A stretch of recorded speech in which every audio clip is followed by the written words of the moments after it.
हम इसको कहें तो हमारे आम शब्दों में इसको दोगलई कहते हैं। एक तरफ ये कहते हैं कि 2014 के पहले कुछ हुआ ही नहीं था, कुछ नहीं हुआ था, कुछ भी खराब हो देश में अपने तो वो 2014 के पहले हुआ था, उसको ब्लेम करते हैं। चीते की चाल, बाज की नजर और बीजेपी के कार्य पे हम कभी संदेह नहीं किया करते। बीजेपी का कार्य जो है उसका एजेंडा ही है कि संविधान को कैसे कैसे खत्म किया जाए, आरक्षण को खत्म किया जाए और मनुस्मृति को ऐसे थोप दिया जाए और जो वर्ण व्यवस्था वाली जो सिस्टम है पुराना एक कास्ट के डोमिनेंस का उसको फिर से स्थापित किया जाए। जमीन के बदले नौकरी, बताइए ऐसे पार्टी के प्रवक्ता आके कह रही है कि नहीं वास्तविकता में रिजर्वेशन तो नौकरी जब वो दे रहे थे जमीन के बदले तो वहाँ पर क्या कोई रिजर्वेशन दे रहे थे? सुप्रीम कोर्ट तो आपको जेल भेजता है, सुप्रीम कोर्ट आपको जेल भेजता है।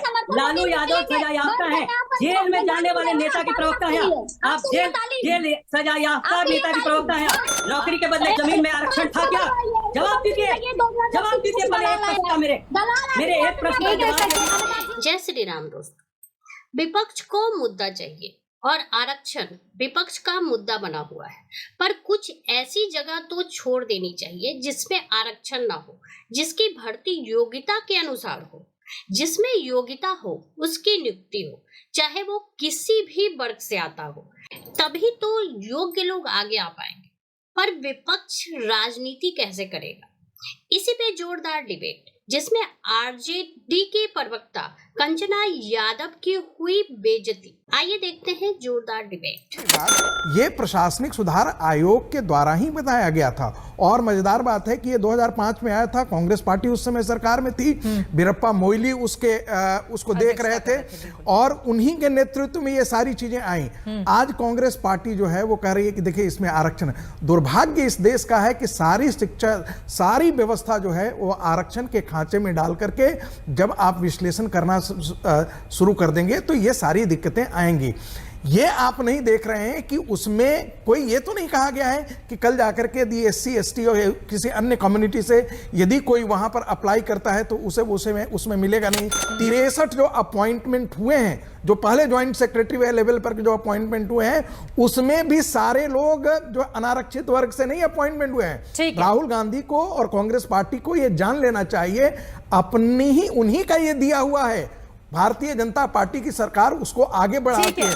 संगीत रागी जी की बातों में कितना कॉन्ट्रडिक्टरी है, मतलब अगर हम इसको कहें तो हमारे आम शब्दों में इसको दोगलई कहते हैं। एक तरफ ये कहते हैं कि 2014 के पहले कुछ हुआ ही नहीं था, कुछ नहीं हुआ था, कुछ भी खराब हो देश में अपने तो वो 2014 के पहले हुआ था, उसको ब्लेम कर दो। फिर ये कहते हैं कि हम तो यूपीए को उस प्रोग्राम को आगे बढ़ा रहे हैं। यूपीए का कोई प्रोग्राम इनके लिए अच्छा था नहीं कभी और उसी को ये आगे बढ़ा रहे हैं। लेकिन एक और इन्होंने बात कही कि ये तो कमीशन ने, यूपीएससी कमीशन ने उसने रिकमेंड किया था। अगर ये कमीशन रिकमेंड किया था सर, तो कमीशन का चेयरपर्सन आजकल कौन पाया जा रहा है? मुझे बताने की जरूरत नहीं है। सोनी जी जो भी रिजाइन करके गए हैं, अभी रिजाइन करके गए हैं, और प्रदीप जोशी जी यूपीएससी के, सुन लीजिए आप, प्रदीप जोशी जी एनटीए के चेयरपर्सन, चाहे डीबीटी हो, आईएसआर हो, आईएसएमआर हो, सीएसआईआर हो, यूजीसी हो, कुछ भी हो, सबके चेयरपर्सन नियुक्त होते हैं कौन? जो शाखा से आते हैं और जिनका रूट हमेशा शाखा से रही हो। तो आप यहाँ पर ये मत बोलिए कि वहां पर स्पेशलिस्ट कोई जाते हैं। और अगर स्पेशलिस्ट की बात होती है तो मैं आपको बता दूं कि यूपीएससी का परीक्षा जो होता है वो कोई भी लिख सकता है, वो चाहे सोशल साइंस बैकग्राउंड से हो, चाहे वो साइंस बैकग्राउंड से हो, चाहे मेडिकल बैकग्राउंड से, इंजीनियरिंग बैकग्राउंड से। और हालांकि आपको भी ये पता है कि हर साल आजकल टॉप करने वाले बच्चे एक किसी न किसी स्पेशलिस्ट फील्ड से आते हैं। डॉक्टर टॉप कर रहे हैं, इंजीनियर टॉप कर रहे हैं, सोशल साइंस मैथ वाले टॉप कर रहे हैं। तो वहां पर तो हर एक बैकग्राउंड से आ रहे हैं। अब उनको ट्रेनिंग कराने की जरूरत है। अगर आप नाकाम हो चुके हैं, सरकार नाकाम हो चुकी है और ट्रेनिंग नहीं करवा पा रही है और कह रही है हम स्पेशलिस्ट लेटरल एंट्री के माध्यम से भर रहे हैं और उसमें कोई आरक्षण नहीं है, तो ये तो सीधे सीधे दिखाता है कि आप चाहे प्रायोरिटाइज करो सेक्टर्स को और चाहे आप लेटरल एंट्री करो, दोनों का माध्यम एक, दोनों का फाइनल एजेंडा एक ही है। फाइनल एजेंडा है कि किस तरह से आरक्षण को खत्म किया जाए। और इसमें मैं एक फिल्म का थोड़ा सा ट्विस्ट करके डायलॉग मानना चाहती हूँ आपके लिए संगीत रागी जी, कि चीते की चाल, बाज की नजर और बीजेपी के कार्य पे हम कभी संदेह नहीं किया करते। बीजेपी का कार्य जो है उसका एजेंडा ही है कि संविधान को कैसे कैसे खत्म किया जाए, आरक्षण को खत्म किया जाए और मनुस्मृति को ऐसे थोप दिया जाए और जो वर्ण व्यवस्था वाली जो सिस्टम है पुराना एक कास्ट के डोमिनेंस का, उसको फिर से स्थापित किया जाए। ये जो पूरा प्रोसेस है उनका, ये पूरा जो एजेंडा है उनका, वही यहाँ पर सामने दिख रहा है। जैसे ये दोगलापंथी की बात कर रही है राजनीति, वहाँ पे नहीं जाते हैं, इसी पे रहते हैं, लेक्चर लेक्चर पर ही रहते हैं। चित्रा जी, मुझे दुख हुआ आपके कार्यक्रम में ऐसी घटिया शब्दों का प्रयोग किया गया।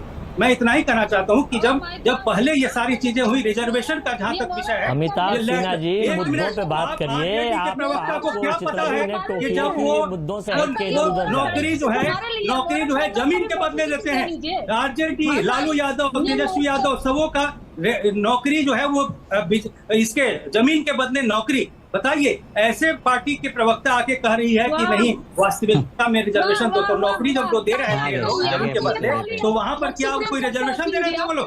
मैं एक मिनट, अरे नाटकबाजी बंद करिए, ये आरजेडी की नाटकबाजी नहीं चलेगी। मैं इतना कहना चाहता हूँ कि कम से कम अपनी बारी में अब देश की उनकी जनता बात इतना खत्म समझ होती है, गई कंचना है जी आपके पास ही आऊंगी, ठीक है? नहीं, ये जो आशुतोष जी आ रही है, एक बार उनकी बात खत्म हो जाए। मैं बस खत्म कर रहा हूँ। देखिए, ये ऐसे लोग हैं जिन्होंने लगातार देश को लूटने की कोशिश की है। यहाँ पर ये एक देश को एक्सपर्ट्स की जरूरत है, और उन एक्सपर्ट्स के लिए यदि लैटरल एंट्री आ रही है कंट्रेक्चुअल बेसिस पे, तो पूरी तरीके से कानूनी है। और यदि इनको कोई अड़चन दिख रही है तो ये संघ पे आरोप लगाएं या भाजपा पे आरोप लगाएं। इससे अच्छा है कि सुप्रीम कोर्ट जाए और उसको इवेलुएट करा लेना। यदि सुप्रीम कोर्ट ने माना तो ठीक, अरे तो यही तो मैं कह रहा हूँ। आप लोग सुप्रीम कोर्ट तो आपको जेल भेजता है, सुप्रीम कोर्ट आपको जेल भेजता है। लालू यादव सजा याफ्ता है, जेल में जाने वाले नेता की प्रवक्ता है आप। जेल सजा याफ्ता नेता की प्रवक्ता है आप प्रवक्ता है एक जेल में गए हुए, जेल में बैठ के बीमार हुए एक नेता की। मैं कह रहा हूं कि सुप्रीम कोर्ट में जाएं आप, इस व्यवस्था की, इस प्रावधान की सुप्रीम कोर्ट से आप समीक्षा करा लीजिए। रिजर्वेशन की बात है, टू कंक्लूड मैं खत्म करूंगा। रिजर्वेशन इनको वहां नहीं दिखता है जहां पर कि जामिया मिलिया इस्लामिया और अलीगढ़ मुस्लिम यूनिवर्सिटी में रिजर्वेशन नहीं है। जब कश्मीर में इनका शासन था, जब वहां पर यहाँ तक कि दलितों को रिजर्वेशन नहीं मिलता था, उस वक्त इनको पेट में दर्द नहीं होता था। इनको अब पेट में दर्द होने लगा है रिजर्वेशन के लिए। इनका दोगलापंथी है। मैं ये कह रहा हूँ, अभी मैडम ने कहा था ना दोगलापंथी शब्द को लेकर आपने आपत्ति जताई, वही शब्द आप भी बोल रहे हैं अमिताभ जी। मुझे तो अफसोस है ना, मैं तो जवाबी कार्रवाई कर रहा हूँ। ये तो राइट टू सेल्फ डिफेंस है। चित्रा कंचना यादव जी, आपकी पार्टी जाएगी क्या सुप्रीम कोर्ट की? समीक्षा कर लीजिए मामले का। मैं कह रही हूँ कि जब बिहार में हमने 65% आरक्षण बढ़ाया है, बीजेपी के जैसे समर्थक जैसे वकील जो बैठे हुए हैं, ऐसे लोग जो है उसको रुकवाए, तो हम उसके लिए कोर्ट भी जा रहे हैं और गए भी। तो इसके लिए भी हम कोर्ट जाएंगे। लेकिन मेरी जमीन में आरक्षण था क्या? नौकरी के बदले जमीन में आरक्षण था? एक एक करके अमिताभ जी को बोल लेने दीजिए, कंचना यादव जी को बोल लेने दीजिए। अमिताभ जी प्लीज, कंचना यादव जी को बोल लेने दीजिए। जमीन के बदले नौकरी में आरक्षण था क्या? सीनियर आदमी है, थोड़ी आप चाहते हो आपकी इज्जत बची रहे, तो सीनियर आदमी है, थोड़ा धैर्य रख लीजिए। और मैं देश के लिए कुछ भी कर सकता हूँ। आपको जो इच्छा है वो बोलिए, कोई चिंता नहीं है। लेकिन नौकरी के बदले जमीन में आरक्षण था क्या? जवाब दीजिए पहले एक प्रश्न का मेरे एक प्रश्न एक एक करके अमिताभ जी उनको बोल लेने दीजिए प्लीज। कंचना यादव जी को बोल लेने दीजिए, ठीक है? तो चुप रहो। अगर चाहते हो इज्जत बची रहे तो आपको सुनना पड़ेगा। और जब 45 स्पेशलिस्ट की बात कर रहे हो जो अभी लेटरल एंट्री से रिक्रूट हुआ है, संगीत रागी जी और अमिताभ जी दोनों से सवाल है। दोनों 45 जो लोग हैं नाम बताएं, दोनों 45 लोगों का नाम बताया कि किस कैटेगरी स्पेशलिस्ट है। रेल में नौकरी के बदले जब जमीन दिया उसमें आरक्षण दिया था क्या? अभी तक इसमें से किसी पैनलिस्ट ने ये नहीं कहा कि भाई राष्ट्रीय स्वयंसेवक संघ का कौन सा व्यक्ति जो है वहां पर चला गया है ज्वाइंट सेक्रेटरी। दूसरी बात राष्ट्रीय स्वयंसेवक संघ के परिदृश्य से या पृष्ठभूमि से रहने वाले व्यक्ति ज्वाइंट सेक्रेटरी में जाएं, ये कोई अपराध नहीं है। तीसरी बात देखिए, अभी जो नोटिफिकेशन निकला है, जरा उस नोटिफिकेशन को भी पढ़ लीजिएगा। उसमें SC ST OBC से व्यक्ति यदि आता है तो वो प्रेफरेंस दिया जाएगा। जरा इसको बढ़िया से नोटिफिकेशन को पढ़िएगा एक बार गौर करके, तब जाकर के आकर के बात करना चाहिए। चौथी बात, जो पार्टी लालटेन और साइकिल पे हो, जो समाजवाद के नाम पर यादवी समाजवाद किया हो, उत्तर प्रदेश के अंदर मुलायम सिंह जी ने यादवी समाजवाद किया, उनको यादव के अलावा और कोई दिखता ही नहीं था। बिहार के अंदर जो है वो लालू प्रसाद यादव को अपनी जाति के अलावा और कोई सूझता नहीं था।